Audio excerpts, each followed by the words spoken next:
Pakinggan naman po natin mga kababayan ang reaksyon ni Atty. Claire Castro patungkol po sa pag-share ni Bato de la Rosa ng isang AI-generated na kumokontra sa impeachment ni Sara Duterte. Ano po, so ito i-play po natin.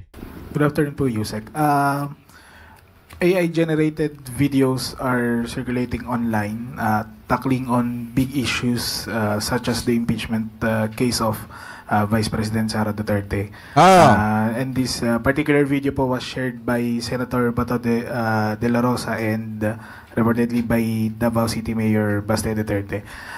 What is Malacanang's reaction to this po, considering that this technology can border on deepfake videos which can mimic even President Marcos and Sabi dito ni Kabiyahe Moto, natatawa ko sa mga supporter dito ni BBM. Paano kaya kayo bumibilib sa amo ninyo na wala namang dapat ikabilib? Nakakabilib talaga ang presidente namin kasi malayang nakakapagtrabaho. Samantalang yung presidente ninyo na ngayon ay mayor, talagang naando dun sa dahig. Nakikiusap na palayain na, tapos ang pinakamasaklap pa nito, nangangako na hindi natatayong mayor, palayain lamang po sa dahig Netherlands. Kita nyo yung difference mga kababayan? And what are the steps po na that the PCO will take regarding this issue po? Ang pag-share ng mga katulad na ganyan, muli, disinformation, fake news, hindi po sana nanggagaling sa mga opisyal ng pamahalaan. Nakakaduda, mas nakakawalan ng tiwala kung mismo sa matataas na opisyal nanggagaling ang mga disinformation. Kaya nga, diba, saan ka ba naman nagkatala? Senador ka bago mag-share ka ng fake news mga kababayan? Paniniwalain mo yung mga supporter mo na totoo yung sinasabi nung dalawang bata doon na AI-generated? Diba, saan ka ba nagkatala ng ganyang klase ng senador? Ang alam ko sa senador mga kababayan, talagang mataas yung intelligence at hindi basta mauuto at hindi rin marunong manguto. Pero sa ginawa ni Senator Bato de la Rosa, para namang nawala yung kanyang intelligence kasi madali siyang mauto at nang damay pa siya ng kanyang mga taga-suporta. Mabuti po at ito ay na-correct at napansin po ng ating mga kababayan. Diba? Sabi nga po natin, kahit po ang PCO, ang pamahalaan ay gumagawa ng paraan para mapahinto ang fake news, pero mas kakayanin po natin ito kapag po tayo tulong-tulong. Katulad po ng sinabi po ninyo, kayo na po mismo at iba natin mga kababayan ang nagsabi na ito ay AI generated at hindi totoo. So maraming salamat sa inyong pagtulong sa pamahalaan para ma-detect natin ang mga fake news na minsan ay mga taga-gobyerno pa ang gumagawa. Thank you po, Yusek. Baka sabihin ng iba, ay, ano yung sinabi ni Atty. Claire ng mga taga-gobyerno? Bakit? Nasaan ba si Bato de la Rosa? Nasaan ba si Sara Duterte? Nasaan ba si Basti Duterte? Mga kababayan, mga nasa gobyerno yan. And then kung titingnan nyo mga kababayan, sila pa yung numero 1 na nagpapakalat ng fake news dito sa ating bansa para madepensahan ang kanilang mga sarili at ang kanilang mga interes. Tama naman yung sinasabi dito ni Atty. Claire, paano maniniwala ang taong bayan kung mismong yung senador ang isa na sa nagpapakalat ng fake news at gumagawa ng fake news dahil nga sa sobrang pagkabayas mga kababayan sa impeachment ni Bato de la Rosa, hindi niya napansin na fake news na yung kanyang ipinamamalita sa taong bayan. Ano po? So kayo, mga kababayan, ano masasabi nyo hingil po dito sa ka-fake news na ginawa ni Bato de la Rosa? Ano po, na kung saan nauto na nga siya, nandamay pa siya ng kanyang mga taga-suporta. Ano po, ngayon punta naman po tayo dito sa next topic po natin na kung saan mga kababayan, eto pong si Robin Padilla, talagang nagmamaktol at may mensahe sa mga tao na nagsasabi na siya po ay bobong senador. Ano po, ito i-play po natin. Hindi.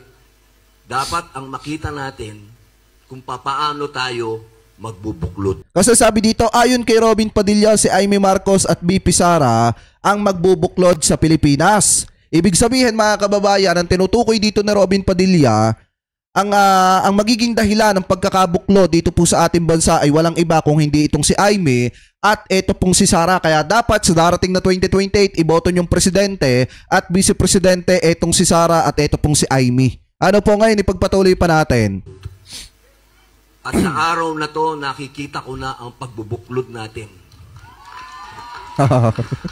Dito sa Malaysia, nakikita natin ang dalawang babae na magbubuklod sa Pilipinas. Andiyan si Inday Sara Duterte at si Amy Marcos. Mga naman. Yan ang totoong reconciliation. Kaya, mga kababayan, yung mga galit natin, kung napapanood man nyo kami sa telebisyon ni Amy Marcos na nakikipaglaban sa Senado at handang... Pakinggan nyo ha. Hindi po ibig sabihin nun na hindi kami papayag sa kapayapaan. Sapagkat pag wala tayong kapayapaan, hindi tayo aasenso. Tingnan nyo ang Malaysia. Kaya sila umasenso dahil nagkaroon sila ng kapayapaan. Kaya dadating ang 20... Eto kasi mga kababayan pakinggan nyo muna ha. Paano magkakaroon ng kapayapaan kung hindi kayang ipaliwanag kung saan napunta ang pera ng taong bayan? Paano sisikmurain ng mamamayang Pilipino yung sinasabi ni Robin Padilla ang kapayapaan kung mismong yung katarungan patungkol sa pera ng taong bayan pilit po nilang pinagtatakpan? Sabihin niyo mga kababayan, paano magkakaroon ng kapayapaan kung hindi nila kayang ibigay ang katarungan sa mamamayang Pilipino? Ang isa pa dyan mga kababayan, paano magkakaroon ng kapayapaan dito po sa ating bansa kung ipinapakita nila sa taong bayan na hindi po sila senador ng mamamayang Pilipino, bagos senador po sila ng mga Duterte? So paano magkakaroon ng kapayapaan dito sa ating bansa kung sila mismo sa Senado hindi nga magkasundo? Dahil nga may mga sariling interes itong mga senador katulad ni Robin Padilla. Di ba panguutulang sa taong bayan yung sinasabi po niya dito? 2028. Dalawang diba? taon na lang po, hindi 3 taon ha, kasi sinasabi nila. Wala pa nga kayo nagagawa. Wala pa nga nagagawa si Sara Duterte. Di nga natin alam kung ano na mga nagawa ng mga yan. Si Robin Padilla, wala pa nga nagagawa. Humihingi na agad kayo ng suporta para sa 2028. Di ba kayo nahihiya sa taong bayan? Or talagang nawala na yung inyong mga kahihiyan? Eto, tanong lang naman mga kababayan, hindi ba sila nahihiya sa inyo? Wala pa nga mga nagagawa, humihingi na agad ng suporta para sa 2028, napakaaga pa. 3 taon pa, hindi na, 2 na lang. Di ba? Kasi pagdating ng October sa 2027, filing na. So, kailangan paghandaan ninyo yan. Diba? Hindi dapat tayo puro galit, gano. Ngayon, listen to me.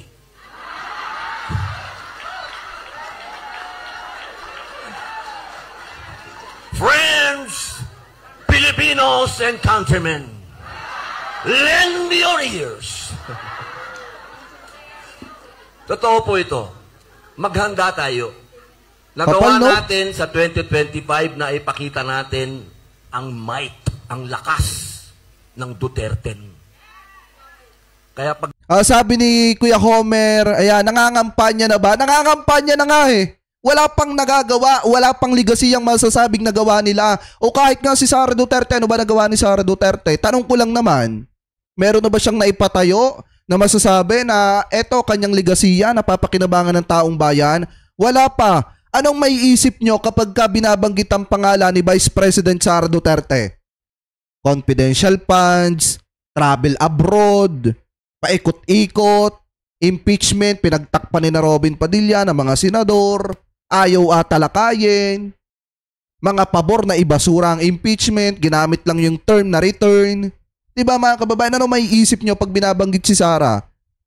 Yung mga confidential fund, yung 612.5 million na hinahabol po sa kanya. Yung 125 million na hindi maipaliwanag kung saan po napunta. Tapos biglang magugulat kayong lahat, nahihingi mga kababayan ng suporta para sa 2028. Kakapal naman. Dating po ng 2028, ang hangad natin, magkaisa na tayong mga Pilipino. Ang isa pa dyan mga kababayan, na legasiya ni Sara Duterte ang tumakas tuwing may sakuna dito po sa ating bansa. Wala pong mangyayari pag hiwa-hiwalay tayo. Pero wala bago talaga dumating yun, meron tayong isang misyon. Ano yung misyon na yun? Bring him home. Hindi Diba? tayo magkakaroon ng pagkakaisa hanggat nakakulong si Digong.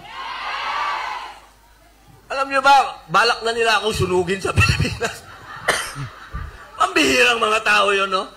Kita nyo kung gaano ka-fake news ni Robin Padilla. Tingnan nyo mga kababayan ha. Pati yung ka-fake news ni Robin Padilla, dinala po niya sa Malaysia. Ano yung sabi ni Robin Padilla dito? Kita nyo, gusto na nga nila akong sunugin sa Pilipinas. Sino ba nagsabi mga kababayan na kapag ka siya ay sinunog ang mangangamoy sa kanya Duterte? Di ba siya? Sa kanya nagmula yan mga kababayan. Walang may gustong gumawa niyan kay Robin Padilla. Yan po ay hallucination lamang ni Robin Padilla. At siya po mismo ang nagsabi niyan nung mga nakaraang araw. Tapos ngayon, ang sinasabi ni Robin Padilla sa Malaysia, yung daw mga tao dito sa Pilipinas gusto na daw siya mga kababayang ganunin. Sunugin. Eh di ba fake news? Nagkaroon po sila ng movement kahapon, alas 11 ng tanghali, susunugin daw ako.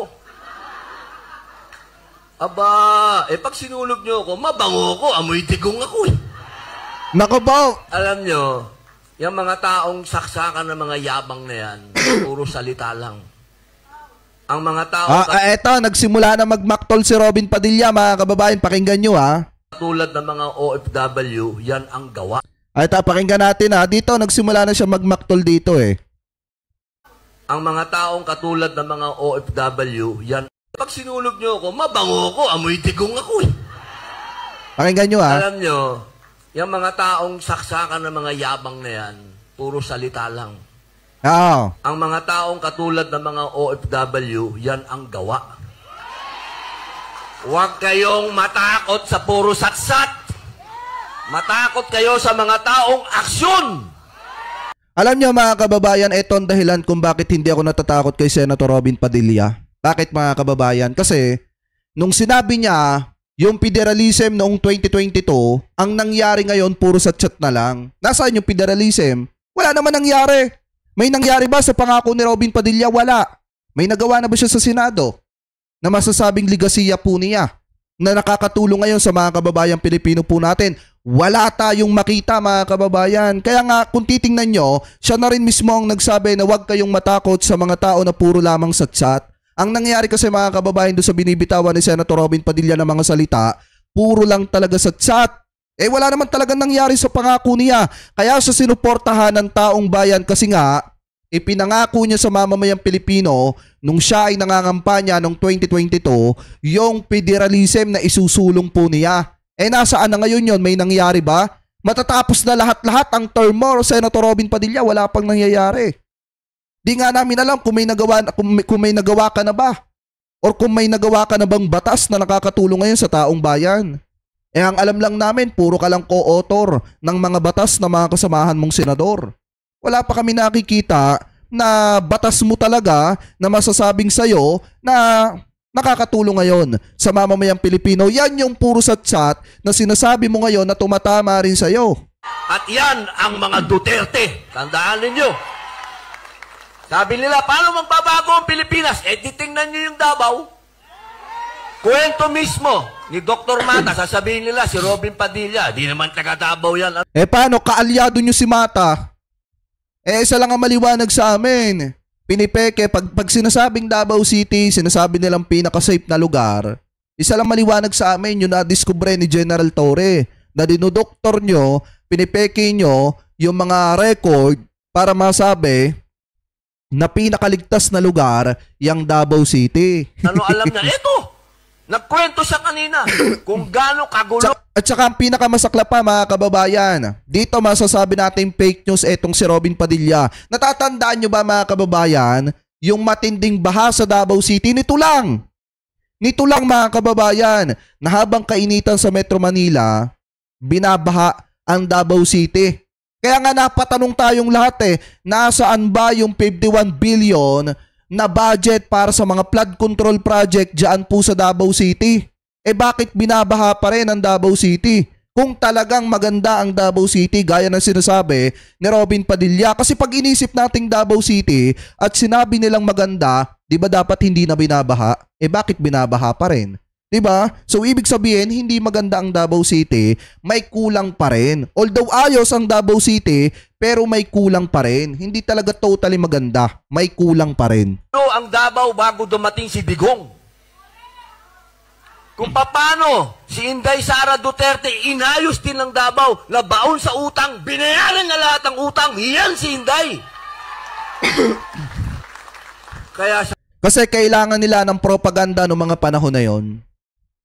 Alam naman natin, tumatakbo si Sara Duterte na Vice President noong mga panahon na yon. At possible kung hindi siya naging katandem ni PBBM, baka natalo pa siya ni Kiko Pangilinan. Sana, pag tinitingnan niyo po ako, tatandaan niyo lagi, si Robin Padilla hindi politiko.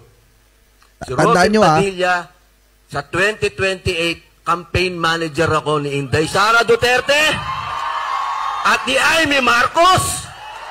At siyempre, ang mga senador nila, Doc Mata, Jimmy Bondok, Atty. Hillo, at kung sino pa ang pipiliin nila. Tandaan niyo po, ito na yung huli nating pagkakataon. Sana yung mga kamag-anak natin sa Pilipinas, kakausapin niyo sila, hindi tayo pwedeng puro galit. Dadating ang panahon na kayo ay muling susulat sa inyong mga balota. Kita nyo ang aga. At yung araw na yan, tandaan po ninyo. Pakinggan nyo ang sinasabi ni Robin Padilla. Si Robin Padilla daw ay hindi politiko. Kaya huwag kayong magtaka kung bakit hindi siya nagtatrabaho bilang senador.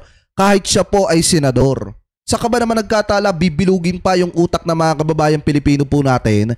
Sinasabi niya hindi siya politiko pero senador siya. Na sumasahod, pinapasahod ng taong bayan pero walang ginagawa. Kung hindi kumain lang ng kumain sa Senado at magtanggol sa mga tao na may pananagutan dito po sa ating bansa. Kita niya mga kababayan na kung gaanong klaseng tao etong si Senator Robin Padilla at kung paano bilugin yung inyong mga isipan. Lalo na yung mga didishit na bulag kay Duterte. Yung hope, yung pag-asa.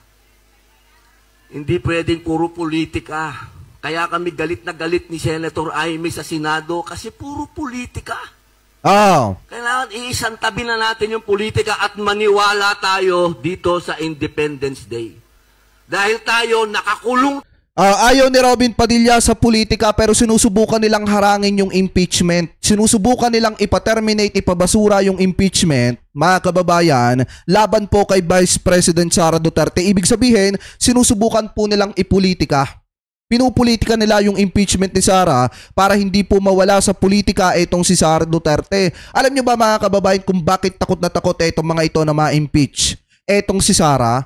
Kasi mga kababayan, kapag ka si Sara na-impeach, bagsak na ang mga Duterte. Yan mga kababayan ang katotohanan dyan. Si Digong nakakulong sa dahig. Si Sara pag na-impeach, possible na hindi na makatakbo sa 2028 national election. Sino ngayon ang ipambabato nila? Kung si Robin Padilla ang patatakbuhin nilang presidente, sino ang utu-utong boboto kay Robin Padilla? Tapos ang vice presidente niya ay si Amy Marcos. Sino pa ang boboto sa mga yan? Di wala na. Mga kababayan, kaya nga po ito yung kinatatakutan ng mga ito na magtapos ang kanilang political career kapag si Sara Duterte ay na-impeach mga kababayan. Kasi kaya lang naman sila malakas ngayon kasi si Sara Duterte mga kababayan pangalawang Pangulo ng Republika ng Pilipinas at si Duterte may nakikisimpatya pa rin kasi nga nakakulong sa dahig mga kababayan. Pero kapag kaya mga yan ay napapanagot na sa kanilang mga pagkakasala, unti-unti nang babagsak mga kababayan ang political career ng mga kaalyado ni Sara Duterte at yan yung ayaw mangyari ni Robin Padilla. Ano po ngayon ipagpatuloy pa natin? Tayo sa politika. Magmula nun, yan ang kalaban natin, politika. Tama si Jimmy Bondok at si Atty. Hillo at si Doc Mata. Ang kalayaan natin, hindi yung pakikipaglaban sa dayuhan. Ang kalayaan natin dapat sa kahirapan. May nagawa ba kayo? My goodness gracious, great balls of fire. Tandaan nyo, number 1 tayo sa Asia nung araw. Bakit tayo nahuhuli? Naglalakad kami sa airport kanina ni Madam Amy. Ang lungkot-lungkot namin dalawa. Ba't anong nangyari sa atin? Ba't naunahan na tayo ng Malaysia? Ang naglalakad kami dalawa pa. Pabagal kami ng pabagal. Nakatingin kami sa airport. Ano ba nangyari sa atin, ma'am? Kasi hindi ka nagtrabaho. Yan mga kababayan, nakat na natin dyan. Tinatanong ni Robin Padilla kung anong nangyari sa Pilipinas. Ipagpalagay natin mga kababayan na totoo yun kahit alam natin naka-fake newsan yung sinasabi ni Robin Padilla. Pero kung sasagutin natin yan, dahil lang hindi nagtatrabaho ng maayos at hindi tumutulong ng maayos itong mga senador sa ating presidente sa gobyerno ni PBBM. Alam nyo mga kababayan, eto okay sana ang daloy ng ating gobyerno ngayon kung ito mga katulad ni Robin Padilla na inihalal ng mamamayang Pilipino ay nagtatrabaho ng maayos at hindi puro pagbubulakbol at kung ano-ano yung pinaggagawa.